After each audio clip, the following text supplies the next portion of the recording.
La paracha de cette semaine, celle que nous allons lire Shabbat prochain, c'est la paracha de Behar, qui veut dire dans la montagne. On va voir tout de suite comment ça rentre dans les premiers mots de la paracha. Mais auparavant, d'abord les Nishmat Kol HaNiftarim, Shlomo Cohen ben Chmisa, Mario Madar ben Rachel, Sarah bat Nina. שיבדו לחיים טוב ורוכים, שהרפואה שלמה לבת יפרחה בת מרים, סמדר בת מרים, ליאן בת ג'ורג'ט, יצחק בן שמחה. Et tous les malades, Kol HaYeshuot. Alors de quoi va parler la paracha de Behar? Quels sont les sujets de la paracha? D'abord, il va y avoir en premier lieu dans la paracha les lois de la Shemitah. Une fois tous les 7 ans, on doit laisser la terre reposer, c'est-à-dire on n'a pas le droit de travailler la terre, ni non plus de cueillir pour soi les fruits. On doit laisser libre accès au verger, et que celui qui veut prendre des fruits, il peut le faire. Donc ça c'est la Shemitah, une fois tous les 7 ans. Et ensuite il y a le Yovel, c'est-à-dire après 7 fois où il y a eu un cycle de 7 ans, il y a donc 49, la 50e année sera le jubilé, c'est-à-dire l'année qui suit immédiatement une Shemitah. Donc ça veut dire, je ne sais pas si vous imaginez, le jubilé, on ne travaille pas la terre, plus la Shemitah, on ne travaille pas la terre, ça fait 2 années de suite.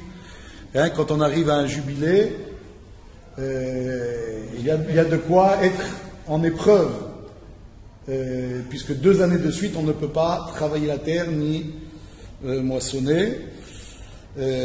Ça c'est le Yovel, mais le Yovel ça concerne aussi le retour de chacun dans son domaine. S'il avait vendu sa maison, son champ, son domaine, il peut le récupérer. C'est-à-dire que quand quelqu'un vend un champ, il ne le vend jamais pour l'éternité, il le vend pour X années jusqu'au moment du Yovel. C'est-à-dire que si on est à la 40e année avant le Yovel, quand quelqu'un vend un champ, ça veut dire qu'il le loue en fait pour 10 récoltes. Même pas, puisque s'il y a deux Shemitah, c'est même pas une récolte chaque année. D'accord? Donc ça en fait quelques-unes, mais en tout cas, à la 50e année, ça retourne au propriétaire initial. Et enfin, si quelqu'un a été vendu en tant qu'esclave, on parle des esclaves juifs, ces esclaves-là sont libres, même quand ils ont décidé de rester un temps supplémentaire parce qu'ils ont apprécié la vie chez leur patron. Il n'empêche que le jour où arrive le jubilé, ils sont définitivement libres. Donc ça c'est le Yovel. On a parlé de la Shemitah, du Yovel. Dans les sujets de la paracha, il va y avoir aussi donc les sujets de quand quelqu'un il n'a pas les moyens, il doit vendre, et il arrive à une situation où il est obligé, pour pouvoir se nourrir, de vendre ses terres. Et qui peut les racheter? Est-ce que lui peut les racheter? Est-ce qu'un proche peut les racheter? Oui.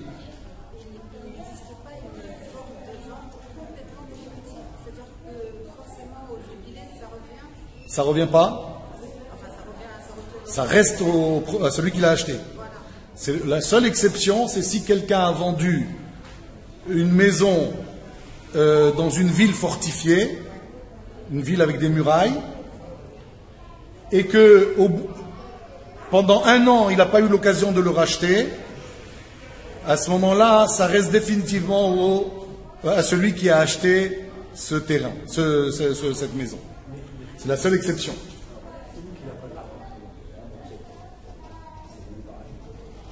Celui qui n'a pas d'argent pour rembourser, qu'est-ce que c'est? Est-ce que c'est voulu par Dieu? On va en parler. Est-ce que c'est voulu par Dieu qu'il n'avait pas d'argent pour racheter? On va voir. Bonne question. Ensuite, il y a dans les sujets de la paracha le fait de venir en aide à quelqu'un de pauvre, quelqu'un qui est arrivé à perdre son emploi, par exemple. Il faut le soutenir, il faut l'aider. Il faut pas attendre qu'il lui arrive quelque chose d'irrémédiable. Donc ça s'appelle soutenir le pauvre. Ça aussi c'est dans la paracha. On verra le lien avec tout ça. Il y a l'interdiction dans la paracha de quoi? De prendre des intérêts, le ribit, que la Torah appelle ça nesher ou marbit, tarbit. Oui. C'est toujours donc de prendre des intérêts sur de l'argent. Et la chose est grave. Là aussi, c'est dans la paracha de la semaine. On n'aura pas le droit de prendre de l'argent sur un prêt. Comment? Il n'y a pas que au-delà des varis. Il doit y avoir aussi de ça. On n'a pas, c'est pas exhaustif, mais les grands sujets, on va dire, de la paracha. Din mocher atzmo, celui qui se vend en tant qu'esclave. Il est arrivé à tel point qu'il n'a plus rien à vendre, si ce n'est sa propre personne. Et enfin, le din evet knaani, celui qui est vendu par les non-juifs, un non-juif qui est vendu par les non-juifs aux juifs. Comment il doit être traité, et aussi le juif qui est vendu aux non-juifs. Voilà les sujets, grosso modo, de la paracha de Béa.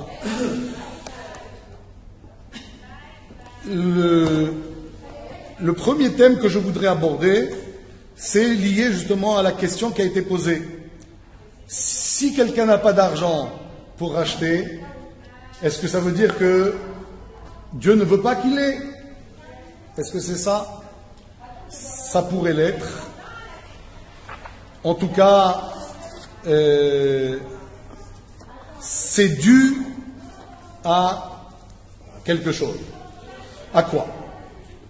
On dit, c'est pas pour rien que dans cette paracha, tous les sujets que l'on vient d'évoquer sont liés les uns aux autres, comme une sorte de suite logique, une sorte de dégringolade du plus haut niveau au plus bas niveau. Ça arrive à cause de quoi? Comment est-ce que quelqu'un peut arriver au niveau? Quel est le pire des niveaux? Hein? Non, il y a pire. On l'a dit tout à l'heure. Il y a pire.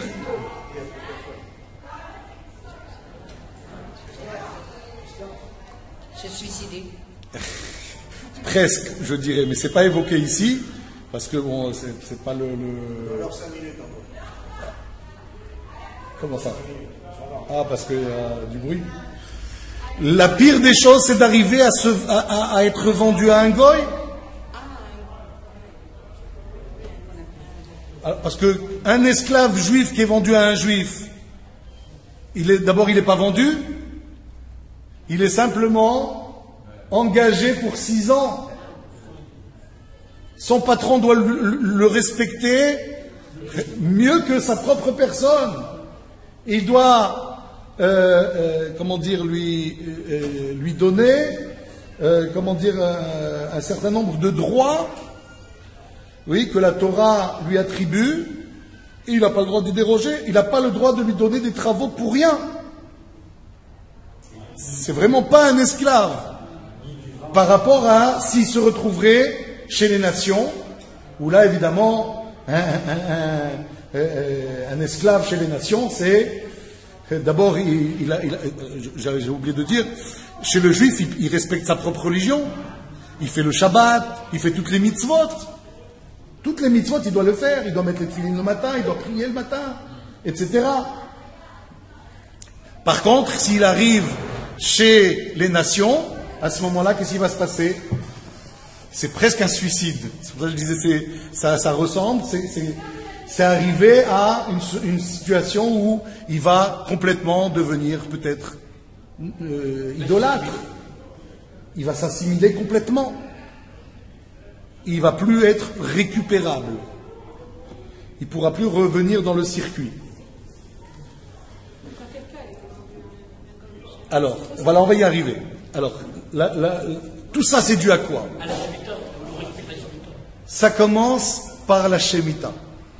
La Torah nous dit, si tu fais pas ce que je te dis au sujet de la Shemitah, pendant une année, tu arrêtes de travailler, tu triches, tu récupères un peu plus pour toi, etc., alors que tu dois ouvrir ton champ, ne récupérer que ta propre consommation, mais pas plus. Mais toi, tu mets des caisses de côté parce que tu te dis, on ne sait jamais, donc tu triches. Si tu fais ça, qu'est-ce qui va se passer? Alors, tu vas être dans le souci de ne pas pouvoir, faire le Yovel. Si tu ne fais pas la Shemitah, tu ne pourras pas faire le Yovel. Parce qu'on a dit, c'est une année qui suit une autre année de Shemitah. C'est 2 années de Shemitah. Donc c'est évident que s'il triche dans les années de Shemitah, quand il va y en avoir 2, la tricherie va être plus grande. Hein, vous imaginez? Si c'est ainsi, après la Torah, elle va parler par exemple de celui qui est lésé dans le commerce. On dit, sois honnête quand tu fais du commerce. Quand tu vends quelque chose, ne roule pas les gens à qui tu vends ou à qui tu achètes. On peut acheter aussi et rouler quelqu'un. Si par exemple il n'est pas au courant de la valeur d'un terrain par exemple, et que moi je le lui achète, quelqu'un qui ne sait pas le problème de la Shemitah, il croit qu'il me vend un bien et en fait c'est un bien qui a une durée déterminée. Donc la Torah me dit, si tu n'as pas fait la Shemitah, tu n'as pas fait le Yovel, tu vas être aussi malhonnête dans le commerce. Voilà le sujet qui suit. Si tu es malhonnête dans le commerce, qu'est-ce qui va se passer après? Tu vas commencer à vendre certains objets de la maison. Tu vas vendre peut-être des cadres. Tu vas vendre peut-être des bijoux. Là, parce que tu vois que la situation devient de plus en plus difficile, il faut bien que tu te débarrasses de quelque chose pour avoir un peu d'argent. Et quand tu n'as plus d'objets desquels tu peux te séparer, qu'est-ce que tu vas faire? Tu vas vendre un champ. Mais quand tu n'as plus de champ, alors tu as perdu ton emploi, tu n'as plus de nourriture. Un jour, tu vas arriver à perdre quoi? Ta maison. Si tu as perdu ta maison, c'est les sujets qui suivent. Si tu as perdu ta maison, qu'est-ce qui va se passer? À un moment, tu vas arriver si bas que tu vas te vendre. Et la pire des choses, comment ça peut arriver d'être vendu à un goy? C'est quand il y a une guerre. Et que on prend les juifs, on les déporte, et il va y avoir, comme c'est arrivé dans l'histoire, après la chute du premier temple, déjà bien avant la chute du premier temple, quand les 10 premières tribus ont été exilées, ils ont été dispersés dans le monde, évidemment ils ont été vendus en tant qu'esclaves. C'était quelques 200 ans peut-être, ou un peu moins peut-être, avant la chute du premier temple. À la chute du premier temple, il va y avoir ça, et chaque fois qu'il va y avoir un exil. Là, tout ça, ça arrive de quel fait? Qu'on n'a pas respecté la Shemitah. Alors, c'est pas pareil. C'est pire, la Shemitah c'est pire. Puisque la Torah, elle va me dire que le Pirkei Avot, pardon. Vous savez pourquoi il y a du galout? À cause de la Shemitah. Le galout, c'est quand les Juifs sont exilés, déportés, vendus comme esclaves. C'est dans quelle faute? Quand on fait quelle faute? Le meurtre, l'adultère, le non-respect de la Shemitah. Le non-respect de la Shemitah. L'idolâtrie. C'est-à-dire quoi? Les 3 fautes les plus graves de la Torah, Quand on fait ces 3 fautes-là, on a droit à quoi? À l'exil. Et on nous dit que celui qui respecte pas la Shemitah, il va en exil. Ça veut dire quoi? Ne pas respecter la Shemitah, c'est comme les 3 fautes les plus graves. Comment comprendre ça? Comment comprendre que quand on ne fait pas la Shemitah, on va en exil? C'est très difficile à comprendre a priori. Alors l'idée, elle est comme ça.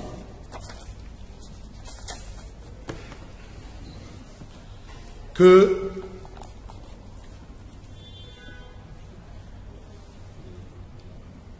pourquoi on fait la Shemitah? La Shemitah, c'est avoir une confiance absolue en Akadosh Baruch Hu. C'est dire, Akadosh Baruch Hu m'a donné une terre. Est-ce que c'est exceptionnel ou pas? Tout le monde a une terre. Les Français, ils ont une terre. Les Chinois, ils ont une terre. Les Japonais, ils ont une terre. Les Américains, ils ont une terre. Que Dieu nous donne une terre, est-ce que c'est exceptionnel? Je pose la question. D'après ce que je viens de dire, non. Tel que je l'ai présenté, non. Mais en fait, pourquoi c'est oui? Pourquoi c'est exceptionnel? Parce que justement, aucun autre peuple n'a eu ce privilège. N'a reçu de Dieu directement. Ils ont fait des guerres, ils se sont octroyés, ils ont conquis. Mais nulle part c'est écrit que Dieu leur a donné, a attribué une terre. C'est quelque chose d'extraordinaire, c'est un cadeau que Dieu nous fait. Et ce cadeau, on l'a eu gratos ou pas gratos? Nous, on aurait dit a priori, si je vous le présente comme ça, vous allez me dire non, c'est pas gratos. C'est quoi? On est rentré, on a fait la guerre. C'est juste, on a fait la guerre. Mais la guerre, c'était une guerre ou c'était pas une guerre? C'est ce qu'on dit au début de la paracha. Vaidaber Hashem el Moshe behar Sinai lemor. Daber el bnei Israël ve'amarta alehem ki tavou el haaretz, lorsque vous viendrez sur la terre. Asher ani noten lachem, que je vous donne. Que je vous donne. Mais tu ne nous l'as pas donné, on l'a conquis. Josué, il a fait les guerres. Au départ, il a promis. C'est Dieu qui a fait combattre. promettre, c'est donner. Promettre, on doit donner. Quand on promet, on doit donner. Mais, oui, mais donner, c'est donner gratuitement. Ça veut dire, je viens, on me dit, voilà, c'est prêt, tu peux rentrer. Ça, donner. En fait, on a fait une ishtadlout de rentrer en faisant une soi-disant guerre. Mais qui a fait la guerre pour nous? Dieu. De la même façon qu'on est sorti d'Égypte par des miracles, quand on est rentré, c'était a priori impensable que l'on rentre aussi facilement, que l'on rentre sans trop de dégâts. On n'est pas un peuple de guerriers, on était un peuple d'esclaves qui sont restés 40 ans dans le désert à faire quoi? Pas à s'entraîner comme les Spartes. D'accord? On a fait quoi? Étudier la Torah. On travaillait même pas. On n'avait même pas la force peut-être du laboureur. Oui? La force du paysan. Même pas ça. On était peinards dans nos tentes, en train de consommer la manne et d'étudier la Torah. On arrive à l'entrée du pays d'Israël, et là, des miracles sur miracles, on arrive à conquérir tout ce qu'on conquiert, et à part ce qu'on n'a pas voulu faire, ce qu'on n'a pas voulu prendre, ce qu'on a renoncé à prendre, mais il n'empêche que tout ce que l'on a voulu prendre et que on l'a fait sans avoir fait de faute, on l'a eu avec une facilité déconcertante. Combien de rois il y avait dans ce pays? 31 rois, avec 31 armées. Et chaque armée, ils avaient envie de découdre avec nous. Ils avaient peur parce qu'ils avaient entendu ce qui s'était passé en Égypte. Mais il n'empêche qu'ils se sont battus. Et ils ont été défaits. Comment? Akadosh Baruch Hu nous a donné ça. Pourquoi il fallait faire la guerre? Parce qu'on rentrait dans une nouvelle ère. De se dire, ça y est, Dieu nous lâche la main un petit peu. Il veut nous laisser croire qu'on y arrive un peu par nous-mêmes. C'est pas toujours Dieu. Hein, c'est comme le père, il amène l'enfant juste au GAN, il l'emmène au jardin d'enfants, il l'amène au primaire. Après, au lycée, ça devient plus difficile. Hein. Le fils, il préfère aller sans son père. Bon, laisse-moi aller, mais ils vont rire de moi que tu m'amènes à l'école. D'accord? Donc, Dieu il nous a donné la possibilité de croire que maintenant, on peut se débrouiller un peu tout seul. Mais il n'empêche qu'on avait encore des miracles. Celui qui lit le Tanakh, le Nach, il se rend compte combien de miracles il y a eu pour conquérir tout ce qu'on a conquis en si peu de temps. Si peu de temps, une génération. Non. 40 ans. 10 ans. En 10 ans de temps, ils ont récupéré plus de la moitié du territoire.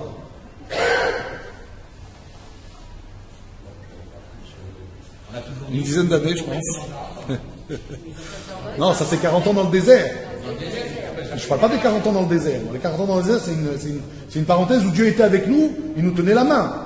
Puisque dès qu'on branchait, on prenait une claque. C'est la deuxième génération qui a... C'est après, avec Josué, quand on devait rentrer dans le pays, d'abord on nous a arrêté la manne. Ça veut dire quoi qu'on nous arrête la manne? Ça veut dire maintenant il faut commencer à bosser. Donc ça veut dire qu'on ne nous tient plus la main. Et Dieu, il nous regarde à distance, mais il fait encore des miracles quand on a besoin de lui. Quand on demande au soleil de s'arrêter pour continuer à poursuivre nos assaillants, ouais, Akadosh Baruch Hu, il bloque le soleil. Baruch atah Adonai, Eloheinu, melech haolam, she'akol nהיה bidvaro. L'argument des explorateurs, parce qu'ils étudient l'argument des explorateurs, si on devait rentrer en Israël. Ouais, ils étaient peinards, donc ils allaient rentrer, c'est difficile, on préfère notre situation, si Dieu peut rester avec nous tout le temps. Non mais ils avaient tous des terres, comme il dit, ils étaient agriculteurs tous, ceux qui ne faisaient pas le mauvais. La plupart, oui, la plupart, tout le monde avait un territoire. Dieu avait attribué à tout le monde, à toute famille des territoires. Donc chacun il avait un champ, il avait un jardin, il avait une maison, il y avait des paysans partout. Comment? On n'a plus ça aujourd'hui, oui, c'est sûr. Mais il n'empêche que Dieu il nous dit Asher ani noten lachem, la terre que je vous donne. Il n'a pas dit la terre que je vous donnerai. On est où là maintenant? On est dans le désert. Dans le désert, Dieu dit la terre que je vous donne. C'est quel temps? Présent. Il n'a pas donné encore. Il fallait dire que je vous donnerai. À moi d'entendre que chaque fois que je serai en Eretz Israël, je dois réaliser que Akadosh Baruch Hu me donne maintenant la terre. C'est toujours du présent. Un juif, il doit toujours penser Dieu vient de me donner une terre aujourd'hui. Alors, je dois lui donner une partie ou pas? Eh oui. Dieu il me dit pendant 6 ans, c'est pour toi, mon fils. Mais la 7e année, c'est pour moi. Si Dieu il vient de me donner une terre, comment je suis généralement? Bien sûr, papa, mais ouais, tu viens de me donner ça. C'est comme si maintenant un gars il offre une voiture à son fils. Il dit, ça te dérange pas tous les dimanches, tu me fais sortir? Il dit, bien sûr, papa, mais quelle question, c'est évident. Mais après 2 ans, 3 ans, quand il pense plus que c'est son père qui lui a donné la voiture, là, il lui dit, non, tu comprends, là, je peux pas, je suis obligé de... c'est exactement pareil. Vous comprenez? Mais le juif, il doit toujours penser qu'il y arrête, cette terre, c'est à moi, je te la donne. C'est grâce à moi que tu manges, c'est grâce à moi que tu te nourris, c'est grâce à moi que tu as un champ, c'est grâce à moi que tu as une maison. Tu es fier, tu as de la richesse, tu n'as pas d'ennemis qui t'attaquent. C'est moi qui te protège, tu es entouré comme il faut. Personne ne cherche à conquérir ton territoire, ils ont tous peur de toi, ils se tiennent à carreau. Tout ça, c'est parce que je te donne, je suis en train de te donner. Si je réalise ça, alors je comprends que Akadosh Baruch Hu, il me dit, tu t'en vas pas. En fait, quand je fais pas la Shemitah, c'est comme si je dis à Akadosh Baruch Hu, c'est plus à toi, c'est à moi, hein, ça y est. C'est marqué, il y a un passou qui dit,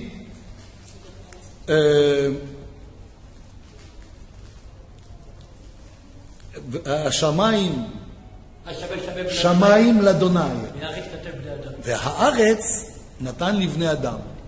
Le ciel, c'est le ciel pour Dieu.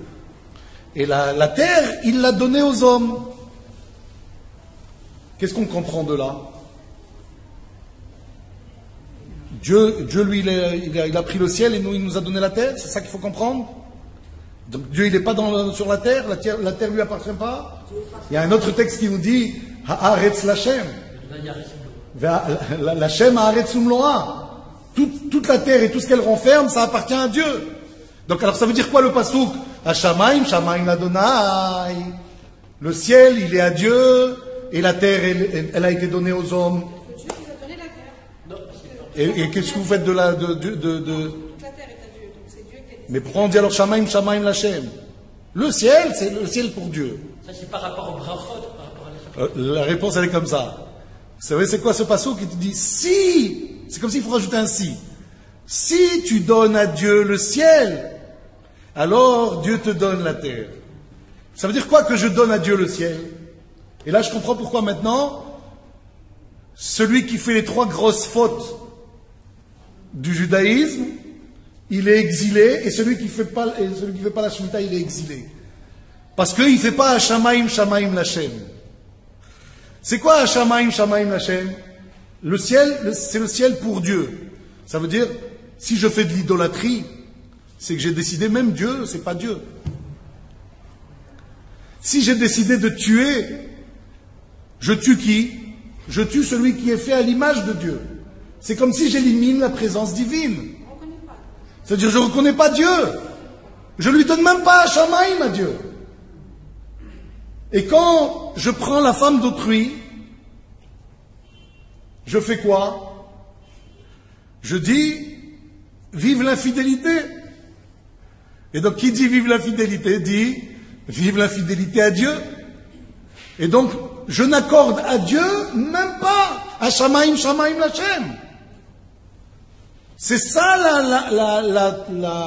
la Shemitah. La Shemitah, c'est dire, je reconnais que Dieu est là. Je n'oublie pas Dieu. Or, qu'est-ce qui se passe quand j'ai la Shemitah? Dieu, il me dit, 6 ans, tu travailles la terre. La 6e année, je vais te donner une bracha, tu vas pouvoir vivre et la 6, et la 7, et la 8. Parce que la 8, tu vas commencer à travailler, mais tu ne vas pas récolter tout de suite. Quand tu vas récolter, d'ici à ce que tu récoltes, je vais te donner une bracha pour 3 ans. La Torah me dit, voilà, fais comme je te dis, et puis moi, j'assure derrière. Le Père, il te dit, écoute, ne travaille pas, moi je te paye. Et moi je dis, non, ici il ne me paye pas. Et je dis, non, il faut que je travaille. C'est ça de ne pas faire la Shemitah. Dès qu'on a un doute sur Dieu, ça veut dire qu'on lui accorde même pas qu'il est au ciel et qu'il a la supériorité sur le monde et c'est lui qui nous accorde la parnassa. J'ai pas confiance en lui. Je manque à mon confiance. Voilà pourquoi, une des raisons, je vais en exil. Pourquoi je vais en exil? Maintenant, je vais expliquer un peu mieux. Parce qu'on dit, Dieu m'a fait un cadeau. À qui on a le droit de faire un cadeau? Est-ce que j'ai le droit de faire un cadeau à un idolâtre? Pourquoi j'ai pas le droit de faire un cadeau à un idolâtre? J'ai pas le droit de lui apporter un panier de fruits à cet idolâtre. Pourquoi? Parce que ce que je lui offre, peut-être qu'il va l'offrir à son Dieu. Faire un cadeau à un idolâtre, c'est interdit. Donc Dieu, il vient, il dit, je t'ai fait un cadeau, la terre. Asher ani noten lachem. D'accord? Et moi, au lieu de respecter Dieu, je deviens idolâtre. C'est ce qui s'est passé. C'est quoi être idolâtre? C'est d'abord ne plus croire en Dieu, ne plus avoir confiance en lui. Ça commence comme ça.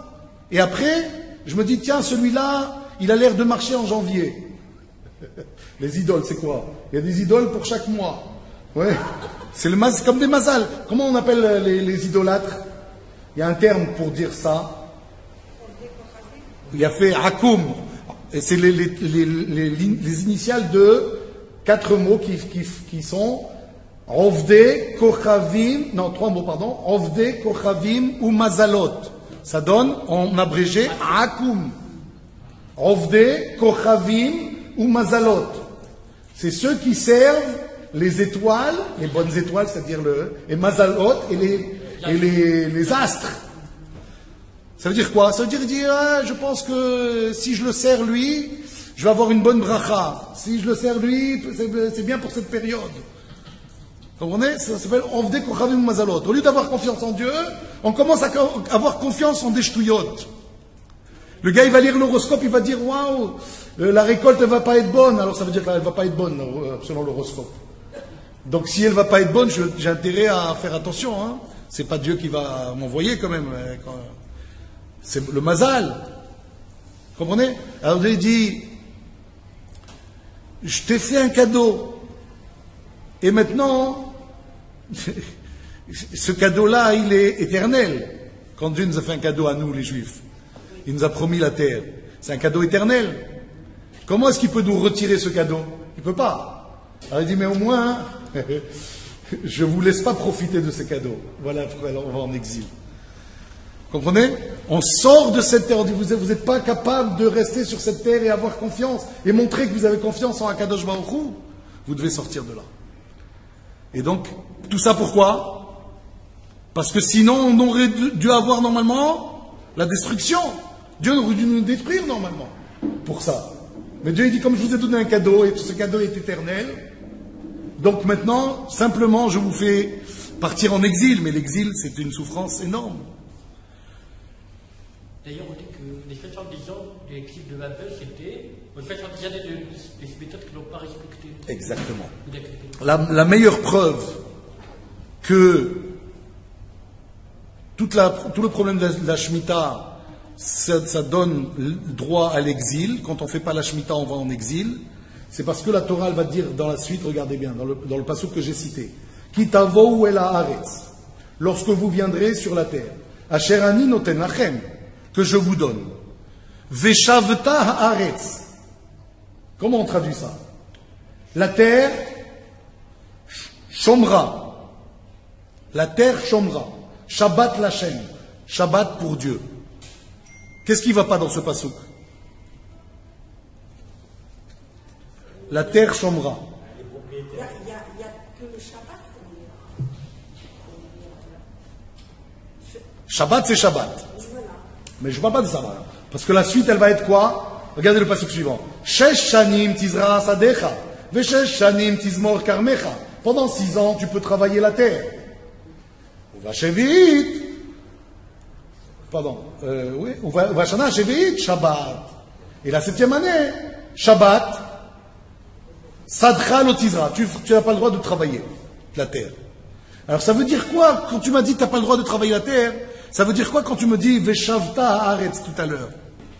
Je répète. Asher ani noten lachem veshavta haaretz. La terre Shomra. Qu'est-ce que ça veut dire la terre Shomra? Il fallait me dire, ne travaille pas. C'est-à-dire la terre Shomra. La terre, elle chôme si tu la laisses chômer. Non, elle dit la terre Shomra de toute façon. Ça veut dire quoi de toute façon? Ça veut dire, vous savez combien de temps vous allez être en exil? Le temps que vous n'avez pas laissé à la terre de se reposer. Chaque année où vous aurez manqué de laisser la terre se reposer, chômer, ce sera autant d'années d'exil que vous passerez chez les nations, parce que Veshavta Haaretz, la terre devra chômer de toute façon.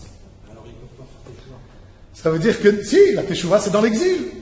Quand tu auras fait l'exil, tu auras fait ton compte d'exil, à ce moment-là, en faisant Teshuvah, tu peux revenir, c'est ce qui s'est passé aujourd'hui. On a fini l'exil, puisque la plupart, on peut dire presque en tout cas, des Juifs sont revenus sur la terre d'Israël. Ça veut dire quoi? Ça veut dire que le temps d'exil, c'est fini. Les années d'exil que l'on a, les années de Shemitah qu'on n'a pas respectées, on les a passées dans l'enfer de l'exil. Maintenant, on est revenu, ça veut dire que c'est fini. Parce qu'on a fait teshuva quelque part. Donc ça, c'est quelque chose de précieux de savoir que la Shemitah, elle est avoir confiance en Akadosh Baruch Hu de manière absolue. C'est rendre les clés du monde à Dieu. La paracha, elle commence, on m'a dit, et c'est son nom, son titre. C'est quoi le titre? Behar. Pourquoi Behar? Vaïdaber Hashem el Moshe Behar Sinaï Lemor.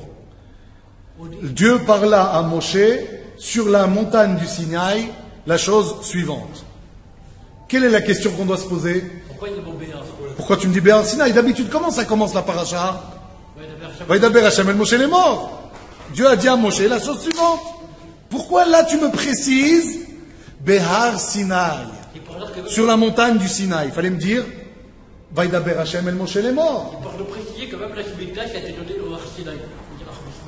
Alors, Rachid explique dans le Pshat que les lois de la Shemitah, il ne faut pas s'imaginer que c'est venu après coup, que Moshe il s'est dit, tiens, ce serait bien de faire ça. Il avait peut-être des dons d'agriculteur, il s'est dit, pourquoi c'est si important de dire que ça vient de la Torah? Ça vient de Dieu, ça vient du Har Sinaï. C'est Dieu lui-même qui nous demande ça.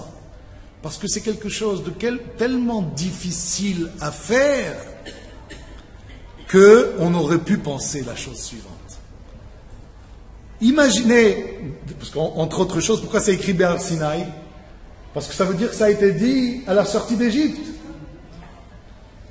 Imaginez qu'à la veille de l'entrée en Israël, on leur dit, vous savez, vous allez rentrer en Israël, pendant 6 ans vous travaillerez, mais la 7e année vous ne travaillerez pas. Quoi? Comme ça tu nous annonces? Ah non, ça va être difficile, ça va pas être possible. Quand est-ce qu'on leur a annoncé la couleur? Quand ils étaient peinards, quand ils étaient pépères avec la manne et les mains. Ils pensaient pas, ils disent, bon, Ken Ashna, comme on dit. Ken Ashna, on verra, oui, bon, après, on verra.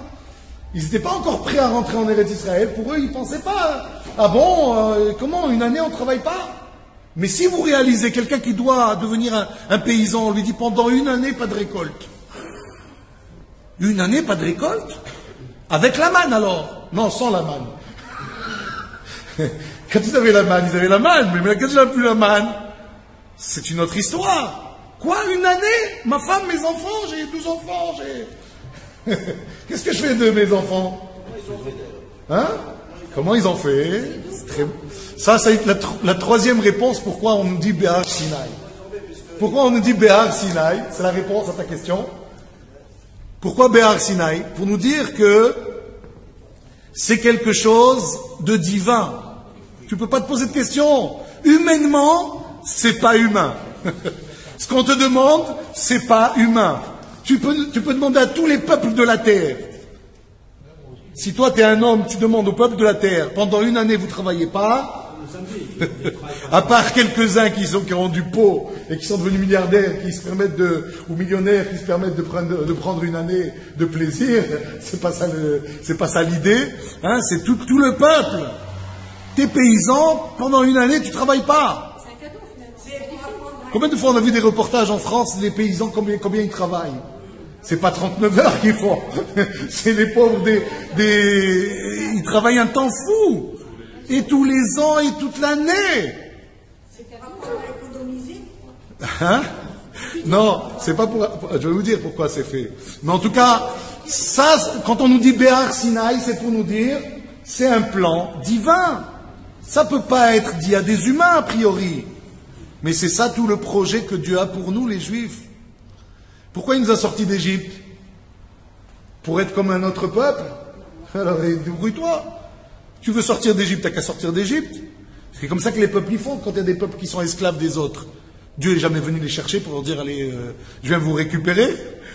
Chacun il se débrouille. Si tu veux être comme les autres peuples, débrouille-toi. Mais moi, je t'ai fait sortir avec toute cette gloire. Pour finalement quoi? Que tu me dis, non, je ne suis pas capable? Ça n'a pas de sens. Donc Dieu, il a un plan qui est divin. Mais en même temps, il nous dit, j'assure. C'est pas qu'il nous dit, écoute, c'est comme ça, et puis advienne que pourra. Où est-ce qu'on voit que Dieu il assure? Dans la paracha, à la suite.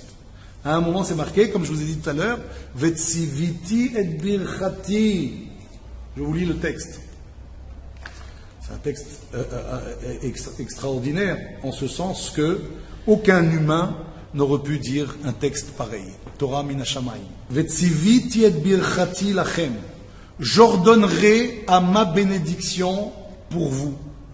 Bashana hashishit, la 6e année. Ve'asat et atevoa, elle fera la récolte. Lishlosh hashanim, pour 3 ans. Dieu il nous assure que la 6e année, la production sera triple. Uzra'atem et hashana hashminit, va'achaltem et atevoa yashan ad hashana hateshrit. Et ça sera comme ça jusqu'à la 9e année. Est-ce qu'un humain il peut dire ça? Est-ce qu'un humain il peut dire pendant 1 année vous ne travaillez pas la terre, mais vous inquiétez pas, la 6e vous allez avoir 3 fois plus? Voilà pourquoi Behar Sinaï les mots. C'est que Dieu qui pouvait nous dire une chose pareille, Vetsiviti et Birchati. Et celui qui a essayé, il l'a vu ce triple. Et celui qui a arrêté, il a vu dégringoler jusqu'à arriver très bas. Et parfois on nous dit, quand quelqu'un il a commencé à dégringoler, qu'est-ce qu'il faut faire? Il faut l'aider à arrêter de dégringoler. Donc soutiens-le, et peut-être qu'en le soutenant, tu vas arriver à faire quoi? Que lui il va comprendre son erreur, et il va commencer à remonter jusqu'à arriver à l'état initial. C'est ça qu'Akadosh Baruch Hu nous demande. Et c'est à quoi c'est comparé? À un moment, la Torah elle va dire Vechezak Tabo, la plus grande des mitzvahs de Tzedaka, dans la paracha de cette semaine. Elle dit soutiens-le. La plus grande mitzvah de Tzedaka, c'est quoi? C'est pas de donner l'argent à quelqu'un. C'est de lui donner un emploi. Il a perdu son emploi, tu lui trouves un emploi. Ou alors, on l'a vu dans la halakha cette semaine, soit tu lui trouves un emploi, soit tu fais associer avec lui. Pas sur tout ton pognon. Tu vas dire par exemple, à part ma fabrique, je vais faire par exemple une petite épicerie. Et toi tu vas travailler, moi je vais fournir la marchandise, et puis on partage moitié-moitié. Ça s'appelle le soutenir. Ça peut être quoi d'autre? On lui prêtant de l'argent pour qu'il achète de la marchandise et qu'il puisse la revendre. C'est la plus grande des mitzvot dans la tzedaka. Donc faire un crédit, ça veut dire je vais garder mon argent parce qu'il va me le rendre. Non, même dans le doute qu'il ne le rend pas. Il y a toujours un risque. Mais a priori cet argent, je vais peut-être un jour le récupérer, surtout si je l'aide à le faire. Et que moi je sais y faire. Donc il va me le rendre cet argent. Eh bien ça c'est une plus grande tzedaka que si je lui avais donné de l'argent tous les jours pour qu'il mange. Pourquoi? Parce que quand je lui donne de l'argent, je ne vais pas l'aider. Il va continuer à vivre dans cette dépendance. Et la Torah elle me dit, l'exemple dans Rashi, elle me dit c'est comme un âne qui a un fardeau. Un âne qui a un fardeau, à un moment, il peut s'écrouler l'âne. Et la Torah elle me dit, quand tu vois un âne comme ça, il faut le soutenir. On dit, quand un homme, il est suffisant pour aller aider l'âne quand il n'est pas encore tombé, à le soutenir un peu la charge pour ne pas qu'il tombe, un homme ça suffit. Si jamais il est tombé, même 5, ils n'arrivent pas à le soulever. Vous comprenez? Donc ça veut dire quoi? La Torah elle vient nous apprendre ici, sauve le gars pendant qu'il est encore temps. S'il est tombé très bas, là tu ne pourras plus le récupérer. Je parlais tout à l'heure de si, imaginez il y a une guerre et que le gars il a envoyé en exil devenir esclave. Combien d'esclaves juifs sont devenus assimilés complètement? Ils ont perdu toute trace de judaïté. Combien dans l'histoire de l'humanité il y a eu ça? C'est ça avant qu'il soit trop tard. Même 5 personnes ne peuvent plus le remonter. Quand c'est trop tard, c'est trop tard. La Torah elle dit n'attends pas que ce soit trop tard. Essaye d'avoir toujours l'œil, de voir que le gars, il a peut-être besoin de toi, il faut que tu l'aides. Et ça, c'est une des mitzvot où on ne dit pas, si toi tu fais ça, c'est sûr que Dieu te vient en aide. Nous, on croit que quand on fait, c'est nous qui faisons. Mais non, toi tu fais le minimum, c'est Akadosh Baruch Hu qui t'envoie de quoi faire. Quand tu donnes, par exemple ici dans le cas qu'on vient de dire, tu donnes à quelqu'un pour devenir indépendant, c'est Akadosh Baruch Hu qui va t'envoyer la réussite pour que tu puisses continuer à faire ce que tu fais. Le verbe Nathan se lit à l'endroit comme à l'envers. Nun, tav, nun. Ça se lit nun, tav, nun. Noten. Asherani noten. Si vous donnez, je vous redonne. Et c'est pour ça que c'est au présent. Donnez, donnez, Dieu vous le rendra. Exactement. C'est même plus que Dieu vous le rendra. Ça veut dire c'est Dieu te donnera de quoi faire plus. C'est pas pareil. Ce que dit Enrico Macias dans son chant. Hein? Zacha qu'on l'a cité dans un cours de Torah. Ouais. Ce qu'il dit lui, c'est que tu as donné 100, Dieu va te rendre 100. Moi, c'est pas ce qu'on dit dans la Torah. Dans la Torah, on dit, tu as donné 100, Dieu il a vu que tu es un bon administrateur. Qu'est-ce qu'il fait? Il dit, tu sais quoi? Je vais pas te donner un pauvre à aider, je vais te donner 10 pauvres. Donc je vais pas te donner 100, je vais te donner 1000, que tu puisses aider 10 pauvres, parce que je vois que c'est ce que tu fais. Par contre, celui qui ne fait pas, je lui dis, attends, tout ce que je t'ai donné, tu le fais pas? Moi, je vais te donner un peu moins. Et c'est là des gringolades. C'est tellement fort l'histoire de la Emouna. La Emouna, c'est ça. Et pourquoi c'est important d'aider autrui? Parce que Dieu, c'est un papa. Et il souffre de voir qu'un de ses fils, il est à la traîne. C'est comme si moi, je dis à un père, je dis, tu sais, toi, je t'aime bien, mais alors ton fils, je ne le supporte pas. Je peux faire ça ou pas? Aucun père accepterait. Il dit, quoi? Tu n'aimes pas mon fils? Eh ben, tu peux me rayer hein, fais une croix sur moi aussi. C'est pareil avec Dieu. On ne peut pas dire à Dieu, tu sais, toi, je suis bien avec toi, donc on continue. Mais ton fils, alors là, je ne l'aiderai pas, alors qu'il crève. Hein. Si je me dis ça, c'est que je n'ai pas compris Dieu.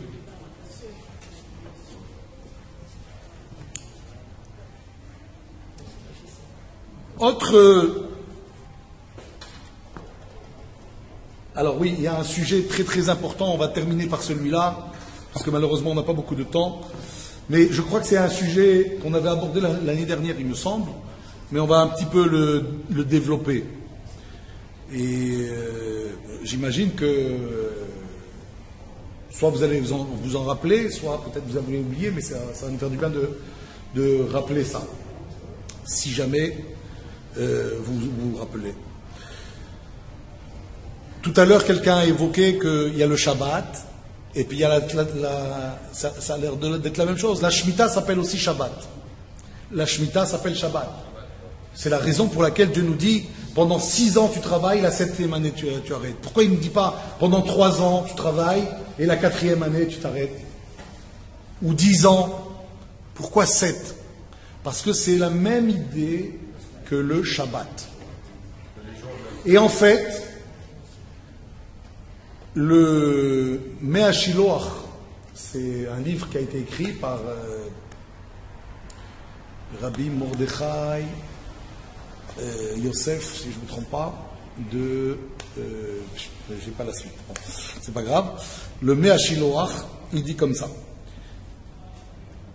Il y a 3 domaines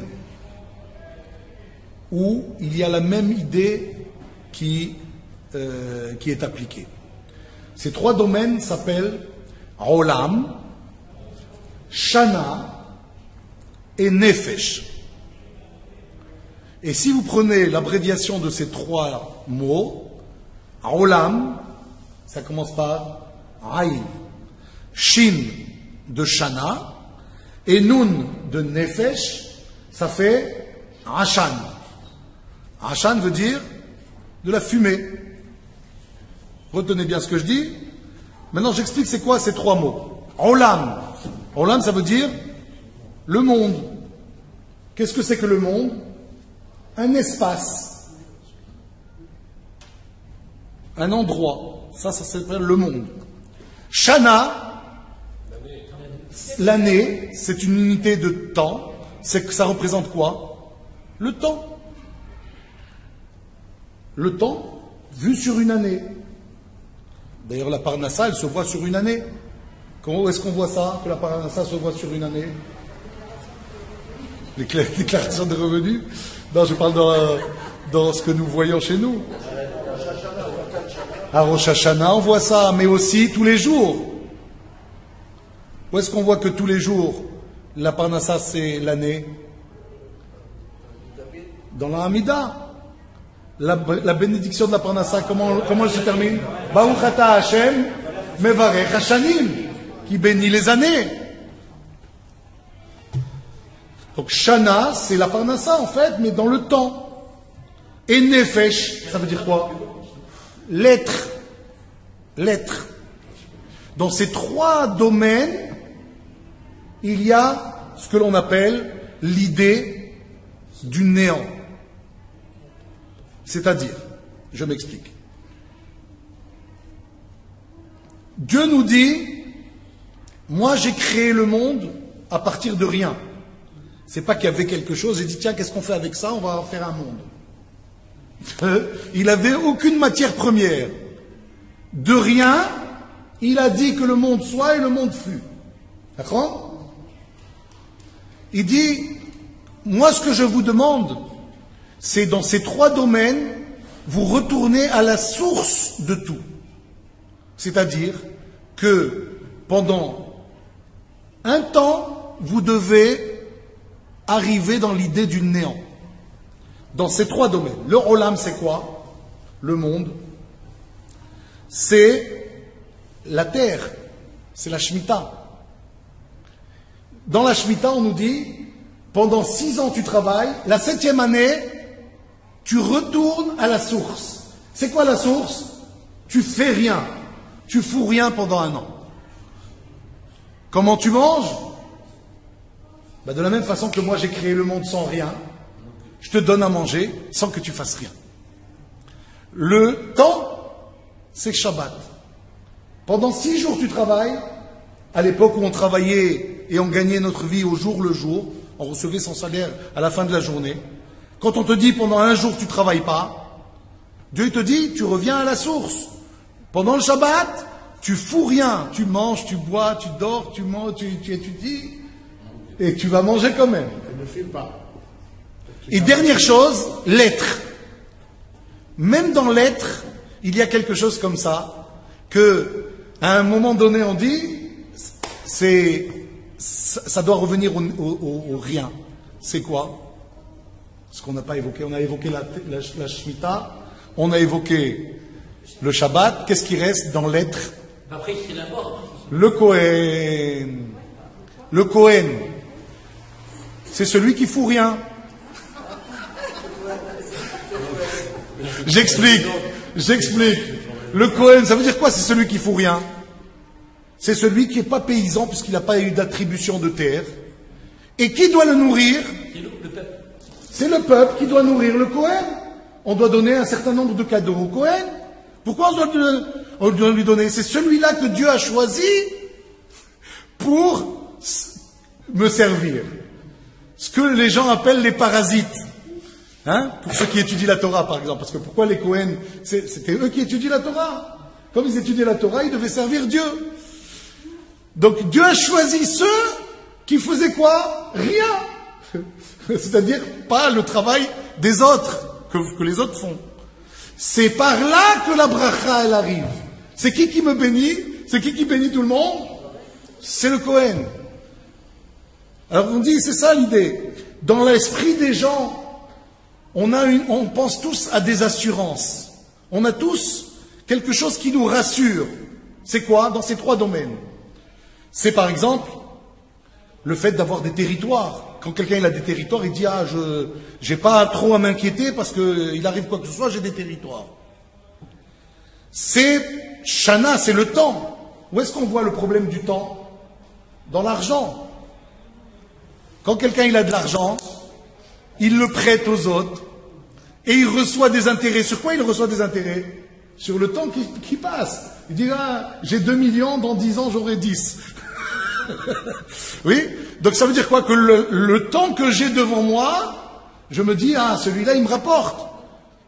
J'ai 20 ans, j'ai 30 ans, je me dis, je vais vivre jusqu'à 90 ans, j'ai 50 ans que je peux faire fructifier mon argent. C'est assourd. La Torah me dit, non, justement, si tu fais ça, c'est que tu n'as pas compris que sur le temps appartient à Dieu. Qui t'a dit que demain tu vas vivre? Toi, tu dis, ben, tiens, il te reste 40 ans, il te reste 50 ans. Mais tu es capable de dire qu'il te reste 50 ans. Donc tu spécules, en fait, sur quoi? Sur le temps. Dieu dit, ça va pas. Et qu'est-ce qui reste? Les gens, les esclaves, les armées. Les rois, ils comptent sur quoi? Pour savoir s'ils vont gagner une guerre ou pas. J'ai 10 000 hommes, j'ai 20 000 hommes, j'ai 30 000 hommes. Comprenez? Et c'est ça qui fait qu'ils ont confiance en ce qu'ils ont. Ils ont des territoires, ils ont confiance. Ils ont de l'argent et du temps devant eux. Hein, c'est pas des personnes âgées qui ils voient plus rien après. Ils se disent, ah, j'ai encore 20 ans, 30 ans à vivre. Donc ils se disent, le temps, c'est quelque chose. C'est des assurances. La Torah dit, il n'y a aucune assurance. Tout ça, c'est de l'illusoire. Et c'est ça qu'on retrouve dans Olam, Shana, Nefesh. La Torah dit c'est de la fumée. Ce que je vous disais tout à l'heure, Aïn, Shin, Nun, c'est Ashan. Tout ça c'est de la fumée. La seule chose qui est sûre, c'est quoi? C'est quand on lui fait confiance. Shabbat, je lui fais confiance. La Shemitah, je lui fais confiance. Le Kohen, je lui fais confiance. Si j'accepte les conditions que Dieu me donne, ça veut dire que je reviens au néant. C'est grâce au néant que j'arrive à recevoir toutes les bénédictions du monde. C'est grâce au Shabbat que la semaine elle est bénie. C'est grâce à la Shemitah que les années sont bénies. C'est grâce au Kohen à qui on doit donner, et aujourd'hui à ceux qui étudient la Torah, qu'on ne doit pas considérer comme des parasites. Bien au contraire, c'est grâce à eux qu'aujourd'hui on a le chef à la bracha. C'est parce que, Baruch Hashem, il y a beaucoup de Torah en Israël, que le pays, il est, comment dire, dans l'abondance. S'il n'y avait pas la Torah, il n'y aurait pas eu cette abondance. Et donc, c'est avec ces yeux-là que Kadosh Baruch Hu nous demande de voir. C'est ça, Behar Sinaï. Hein, sur la montagne du Sinaï, ce que je vous ai dit moi, et vous m'avez dit Naase Venishma, c'est ça qu'il faut être capable de faire sur la terre d'Israël. Et Iratson, Be'ezrat Hashem, que nous puissions grandir dans la Emouna, comprendre combien c'est Akadosh Baruch Hu, notre papa, et qu'il n'est pas seulement notre papa, c'est qu'il est aussi notre roi, et quelle différence est entre père et un roi? Le père, il veut, mais il n'a pas toujours l'argent. Le roi, il peut, mais pas toujours il veut. Nous, on dit à Dieu, Avinu Malkeinu, tu es notre père et notre roi. Donc, non seulement tu as, mais en plus tu veux. Donc, donne-nous, si on mérite. En tous les cas, demain, je viens.